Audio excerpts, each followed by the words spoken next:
Kai is a registered recreational therapist working on the inpatient rehabilitation unit at Health Sciences North in Sudbury. He grew up in Northern Ontario.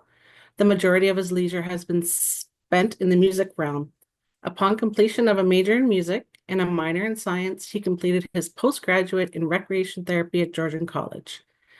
Kai has been working for Health Sciences North for 16 years and has been involved in a wide variety of recreation therapist roles and responsibilities. Primarily, he has worked with inpatient units coordinating benefits of leisure in a therapeutic manner in hospital, in community through resources outside of the hospital environment. Kai has developed community-based resources for HSN, as well as connected stroke clientele with post-stroke connections and resources in the community. Welcome, Kai. Hello, thank you.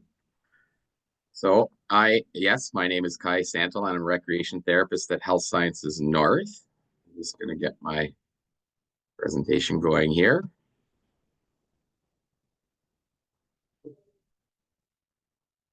Okay, so today we'll be talking about living with leisure.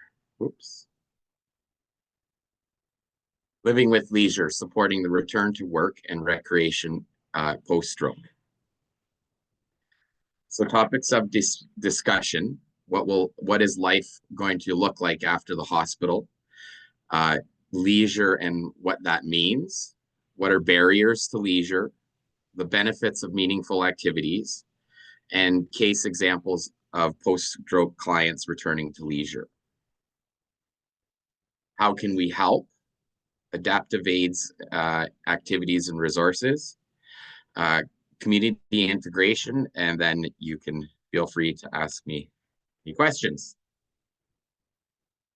So as healthcare providers, we need to ask our clients, what will life be like as they perceive it after the hospital? Will I still be able to enjoy what I used to do as leisure?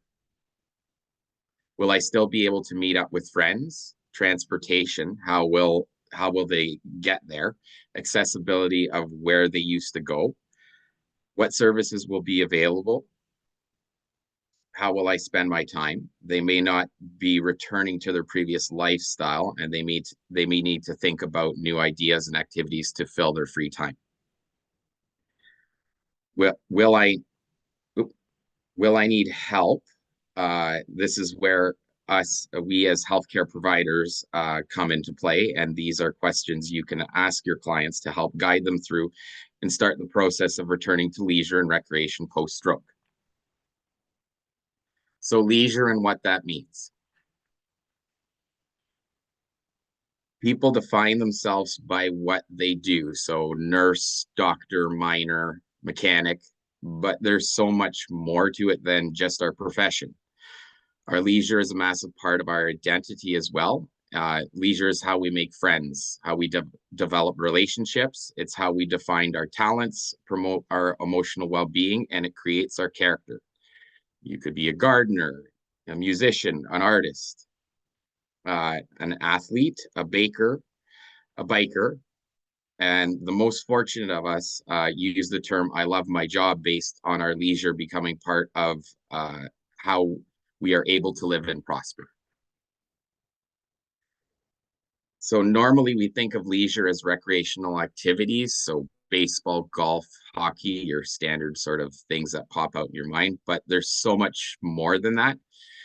We need to think outside the box. So walking your dog, taking photos outside, playing cards, board games, meeting up for coffee. And here are a few other leisure categories that will help you see how much variety there is in leisure for your clients. Possibilities are in. Leisure can become difficult after a stroke, so the barriers to leisure. A client's free time may increase significantly. Boredom, inactivity, and deconditioning can be of great concern as a result, and we as healthcare practitioners need to consider these barriers. Barriers include communication difficulties, lack of family, friends, and groups are barriers to social interactions, difficulty independently making decisions, lack of knowledge and opportunity to participate in leisure, lack of motivation to proceed independently in participating in leisure, lack of physical or cognitive ability to participate in leisure, lack of finances to participate, lack of time to participate in leisure. As healthcare practitioners, we once we identify the client barriers, how do we get the client finding meaningful activities is the next question to these barriers. So meaningful activity after a stroke, what you should know. Meaningful activities can provide an individual a sense of enjoyment, a sense of purpose, and help define who a person is. These activities may include engagement in leisure, social interaction with others, cultural events, or spiritual activities. You do need to keep in mind impairment can make it challenging to engage in meaningful activities, but participation can help with recovery through physical activity and build a sense of belonging. An individual is more likely to participate if an activity is meaningful or interesting to them. It's just more enjoyable.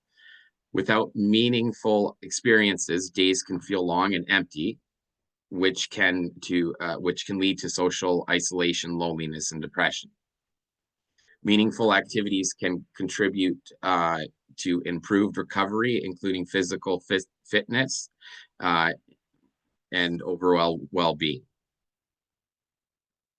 So providing opportunities. So as healthcare providers, we are giving clients the help they need to find opportunities for meaningful leisure.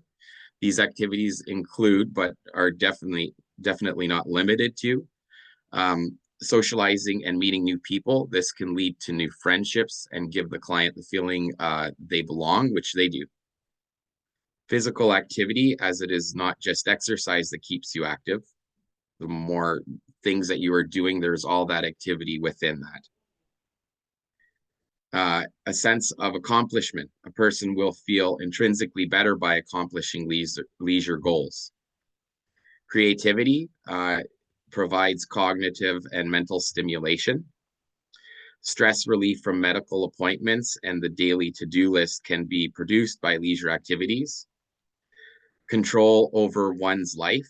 Activities chosen by a client will increase their feelings of achievement and choice within their life, a sense of control over their life. Cultural experiences.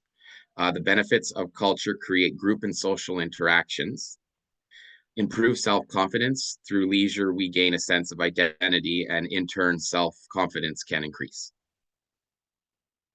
Adjustment to the disability. So as a client achieves more in their life, disability becomes ability. The barriers become less prevalent. Enhanced quality of life. When one has meaningful activity, their life has meaning. Quality of life is simply better. Structuring a person's day, like knowing what to expect during a day, a week, can help motivate an individual to get up and get going. So what motivates people to participate in leisure? People participate in leisure for many reasons: physical conditioning, to maintain or improve their health; affiliation, spending time with others; mastery, becoming better at something. An example of what can motivate us to leisure is an activity such as joining a dart league. Social interaction with others is achieved through group activity. Physical activity increases overall health. And we may, as time increases, become better at the skills required for darts, and in general, have learned a new skill. Recreation therapy and OT. So recreation therapists and occupational therapists both have the knowledge of leisures. So if you are able to, try to refer clients when possible to these professions. So we can talk about real life examples and why leisure is important. We can identify barriers to it, but how does it fall into place? So here are two examples of actual clients and their journey to post-stroke leisure. So we'll call them Dave. Dave from his stroke had balance and overall strength as the barrier to his leisure. Through assessment, it was revealed that Dave avidly played golf 3 times per week. So what do we do as healthcare providers? Well, we know that Dave thoroughly enjoys golf. We know that we need to address and see how his change in balance and strength will affect his ability to return to golf. Can Dave return to golf is the question. The answer lies in trying it out. So safely and coming up with solution to these barriers. The goal, the healthcare provider in this circumstance practiced putting putting indoors and balance first. Second, Dave and the healthcare practitioner went to a driving range. Dave practiced his golf swings and walked with his golf set on the terrain. And the findings were that Dave can indeed still golf. Due to his decreased endurance, he would now need to go with family members or friends and use a golf cart for the distance. However, it can be done. So by addressing leisure barriers and adapting to the activity, Dave was able to return to his leisure. For safety, activity changed and adaptations were made, but with this, Dave can still continue to participate in leisure. Client number 2. So Tim left the hospital in a wheelchair and settled back home with his wife. Over time, he progressed to walking independently. Tim used handy transit for transportation in community and eventually returned to driving. So the barrier, Tim, however, could no longer work and his free time increased. Tim became bored at home and needed help looking for activities to fill his time. So community integration was looked at with help from community services such as stroke navigators, ICANN, and recreation therapy. This client was able to achieve his goal of filling his free time with meaningful activities. With help from healthcare practitioners, Tim had transportation set up for him and began volunteering at Health Sciences North. He became physically independent and had meaningful leisure, keeping him busy and active post-stroke. Tim currently is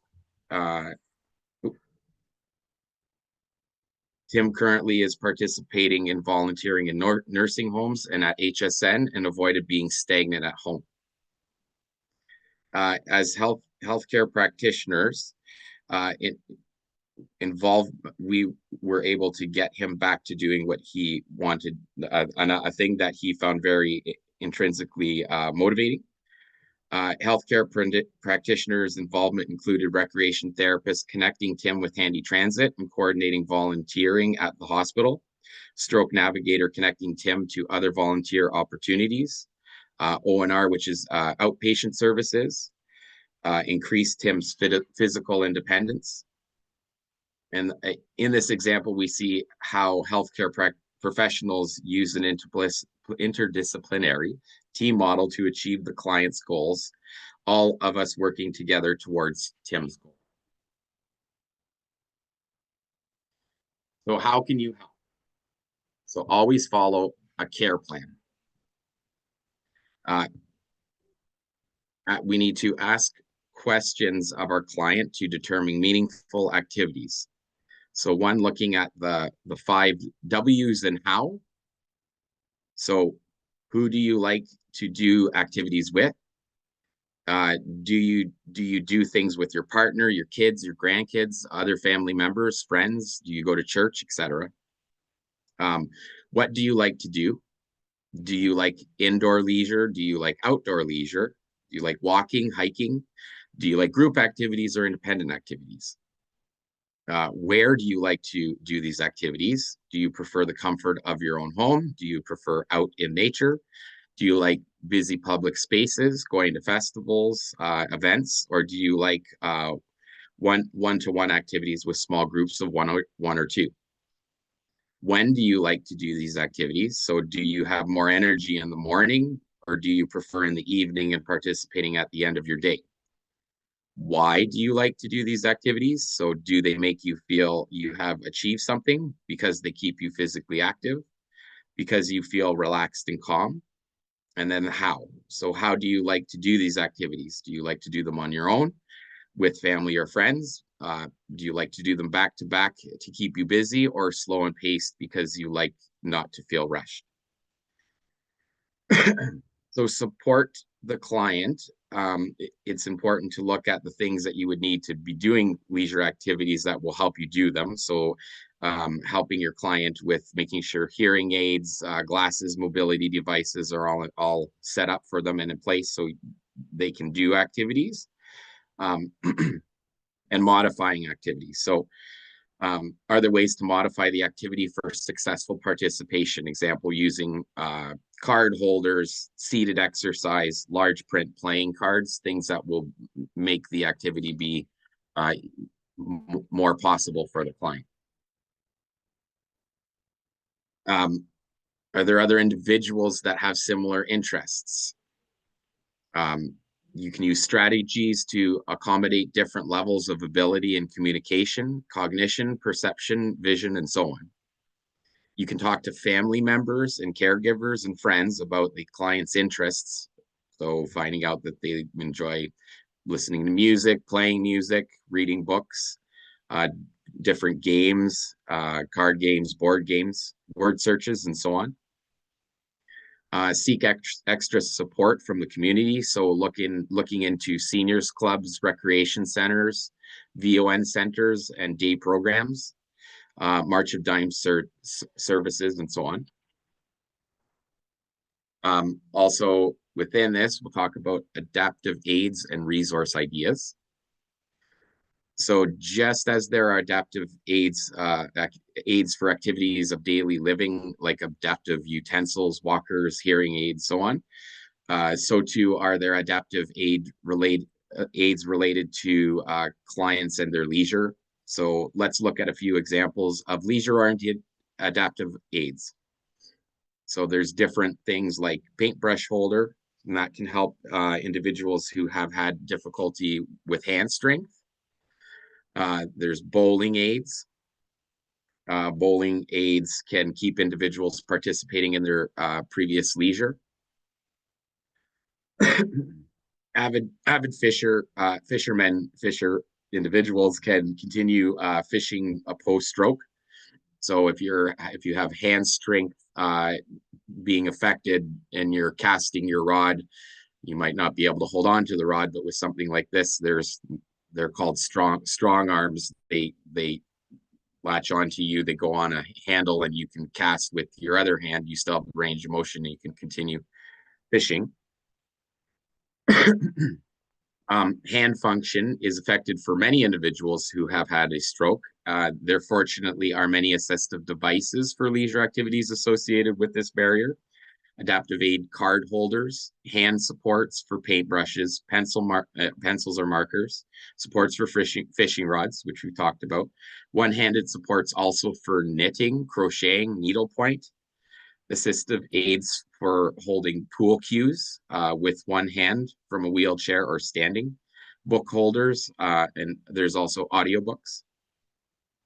Also with adaptive aids, talk about aphasia, which affects communication and is a frequent barrier. Communication technology on tablets, smartphones, assistive communication courses can be taken if offered by a speech language pathologist, if available. Communication books to help with communication can be of benefit to clients. Music and singing can be a great adaptive activity for clients with aphasia to participate in working on verbal functioning. In general, group activities can promote casual conversation, again, benefiting communication practice.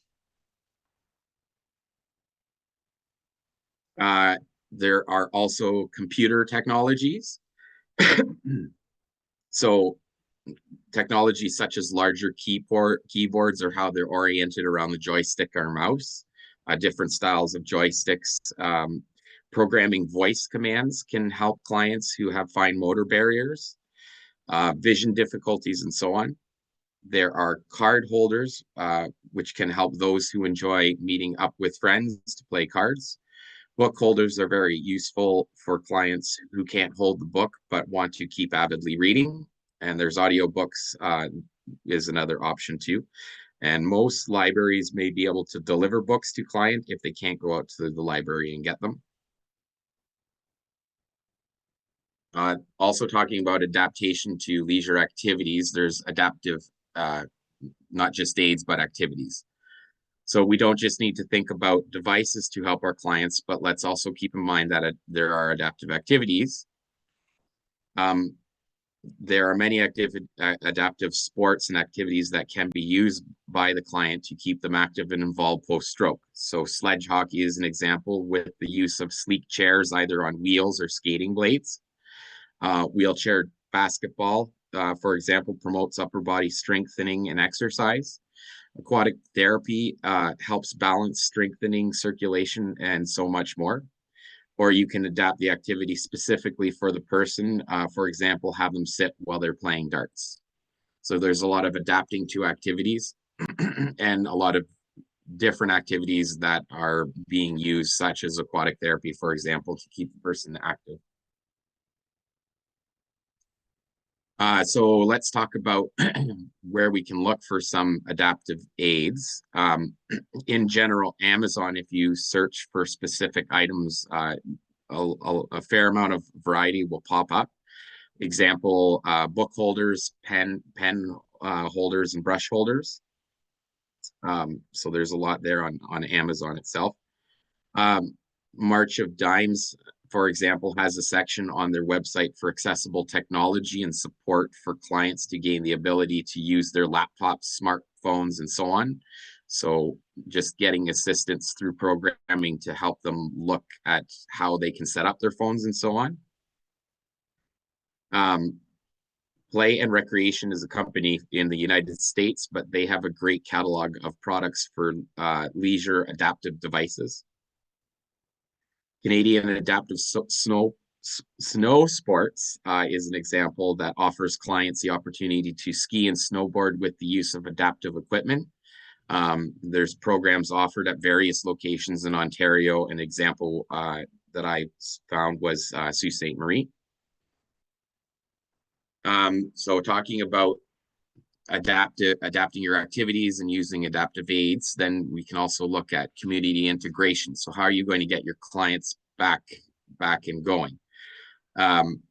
Recreation centers have many programs offered to the public, seated programs such as seated yoga, dance classes, aquatic therapy, walking groups, and so on. Recreation facilities are often very accessibility friendly, and transportation services make frequent stops to these locations. Community integration is very important. What are the places, groups, and agencies that clients can go to be inclusive? Community integration can include recreation facilities, volunteering, leisure groups, senior groups, hobby classes. There's free programming, transportation, and also city events and festivals. Just going to those free activities and being social. Leisure and community resources in all community varies. So let's take a look at 3 different communities and examples of what's available. So example of resources in the Sudbury area include the YMCA, which has also the Parkside Center for Seniors. So you can do aquatic therapy there. They have a pool. The Parkside Center has various activities, horticulture programs.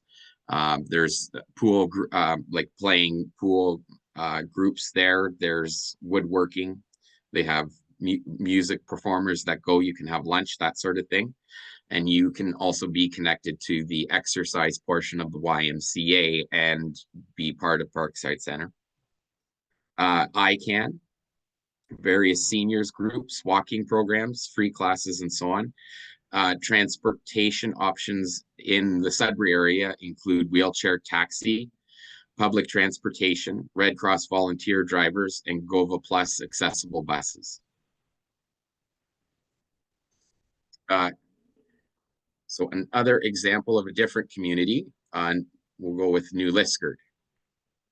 New Liskard resources include March of Dimes, which offers in-home support, independent living support, post-stroke transitional care, which is Stroke Navigator will facilitate connections to stroke-based services in the community and even accompany stroke clients to appointments and recreational centers. Community Living provides and advocates for a full range of community-based services for people with intellectual disabilities, including accommodation, employment, respite, community access, planning, and family supports. There's Temiskaming Home Support, which offers wheelchair accessible van. Public transit has wheelchair accessible seats and ramps. So this is an example of a different community and where you're looking for different things, say transportation or how you get connected to different facilities and so on. Where you're looking and who you're talking to may change, but you can find these services. Another example is services in Elliott Lake, which include the Huron Lodge. Huron Lodge offers Meals on Wheels, day programming, and specialized transportation. So that would be an example of you be going to Huron Lodge to get connected with your transportation services. Renaissance Senior Center in Elliott Lake, they offer group card games, line dancing, fitness classes, and other recreational activities. Accessibility transit in Elliott Lake is through Handy Lift Bus, and you would get connected through Huron Lodge for that service. Also, too, with community integration and different programs that are in communities, and there's lots of different programs in each of the communities in Northeastern Ontario. There's different ways to find these things. So website search engines that can benefit you in finding what programming is in different community areas and your own. There's the Northeast Helpline. It's a search engine where you can find specific regions and towns, like the locations, and then the search engine offers results such as agencies, so recreation programs, recreation facilities, transportation services, and so on will pop up in the searches. Ontario 211 North is a search engine where you can choose the location, same sort of thing, find specific services and so on, just like the one above. It's just a different search engine, depending on what you prefer. Community or municipal websites actually have a lot of resources as they have accessibility sections within their websites. Community agencies will pop up and different programming. You can actually find a lot in those municipality websites. Oops. March of Dimes Canada has various programs and services offered through the Northeast. And then there is the Neo Stroke Network, which offers quick access to important stroke websites. So you can find even more websites. Includes Canadian stroke best practice recommendations, heart and stroke, and core health. They also provide information on education and resources for stroke care. And there is information about their district stroke centers and secondary prevention clinics across the Northeast. So there's also there's also for resources Smart Tips, and that is a resource for frontline healthcare providers working with people who have had a stroke and their families. It can also be used to provide information to patients and families. And you can print off each of the 15 areas separately or print off the entire document if you want. It can be found both in English and French on the Core Health website. So you can make use of that resource with your clients and where you are working. Resources across the Northeast that are kind of general in majority of Northeastern communities. Stroke Community community navigators are in lots of our area, our catchment area. March of Dimes is in majority of communities, and the CNIB pops up a lot in northeastern communities. So this is the conclusion of my presentation and showing you the importance of leisure post-stroke. I hope that this presentation has sparked ideas for you in your communities and beyond. Like a new day, you can help develop a new person. You can help post-stroke clients by providing new hope, better life, and spread your ray of sunshine. If there is one thing that you take away from this today, I hope it is the understanding of how important leisure is for us. It's a part of our character and who we are. It identifies us. It defines us. We can all help with people with stroke return to their communities and engage in their leisure. Do you have any questions? Thank you, Kai. We have some questions and comments. I was wondering, are you able to show us the Northeast Healthline website? So here's the Northeast Healthline as an example. Is this the? So yeah, so you can. Our region? Can you click on our Yeah, region? so Northeast. Yeah, and then scroll down and show them the stroke button. I'm just telling you what to do. Scroll down. That's fine. Yeah, see stroke resources there on the right? Yeah. Yeah, just click on that and then at least people can see. Just scroll down. The categories that are available. So you can do, you're doing this for the Northeast. You could click on any one of those categories and see a variety of My roles and activities. Also, too, you can go up to the top and there's Northeast this way too, right? Or you can go your district, Algoma, Cochrane, Sudbury, North Bay, Nipissing. Very good. Thank you. I did have one comment from Leanne that for people that are in Sudbury, Kiwi Park has adapted equipment to get people cycling and skiing. There's several sit skis, walker skis, recumbent bikes, and hand pedal bikes. Very interesting to know, a good resource. And I know there's some nice parks in some of our other communities. I think Sault Ste. Marie has a park. I think from my experience, the biggest thing of finding what's in different communities is you start looking into, so for example, Elliott Lake has Huron Lodge, and you start making your phone call and applying your client to, let's say, the transportation services. And like example, Leah's saying, you have an individual from that community now that has more knowledge and you get more connections and so on through them. So just who you're talking to. Great. Great. Thank you. We have a question. Could you share an only in the North kind of example of a leisure activity that you helped a client return to and how you specifically assisted them? Only in the North, like a winter North activity, or an outdoors, or there's been, everybody's leisure is so completely different. So another example, so in Sudbury, there was an individual who did like airplane flying. There's actually a group in the Coniston area. So there's a field there and you can get a membership and so on and so forth. So their leisure activity was flying this airplane at the airfield and so on and so forth. So what we did is we practiced again, just like the golfing inside. So you could do a simulation on a computer with flying it. And then the other part was seeing their walking independence and so on. So we went to the field and practiced flying the plane there and that sort of thing. And then looked at transportation, how to get there. And so, for example, with Coniston, there is public transportation of the greater Sudbury area. So we were able to use that, and he was able to continue with that activity post-discharge and go back to it. We just investigated it. The transportation was the thing that changed. So we just kind of went with the new, he's not driving there. We're taking public transit and trying that out experience.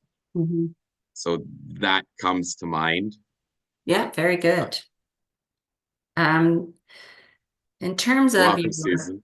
example of Tim, how did you get his Yes. interests? Did you do an assessment? Was it a discussion? How do you determine someone's interests? So there's different leisure inventories that you can do assessments and ask them. So they have different categories, and you can go through the list and ask them.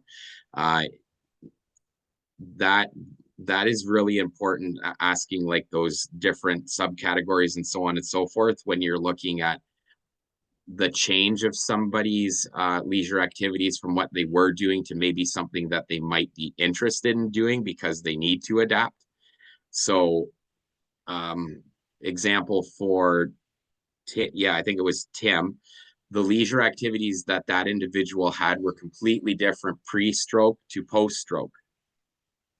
So there was a lot of looking into different ideas of what they might be interested in after the stroke and what they could do and what could be adapted. And so this individual couldn't have been bothered to read a book or wasn't really interested in volunteering uh, before having the stroke, but now they had some interest in it and it was tried out, and still to this day, this volunteer comes in and I set them up with visiting different people, and they have the book that they're reading and they're talking to different patients that they're seeing when they're volunteering about these books. And then the volunteering, when I have opportunity to give this volunteer someone to visit with, he's always available. So then before that, he couldn't have been bothered by doing those things.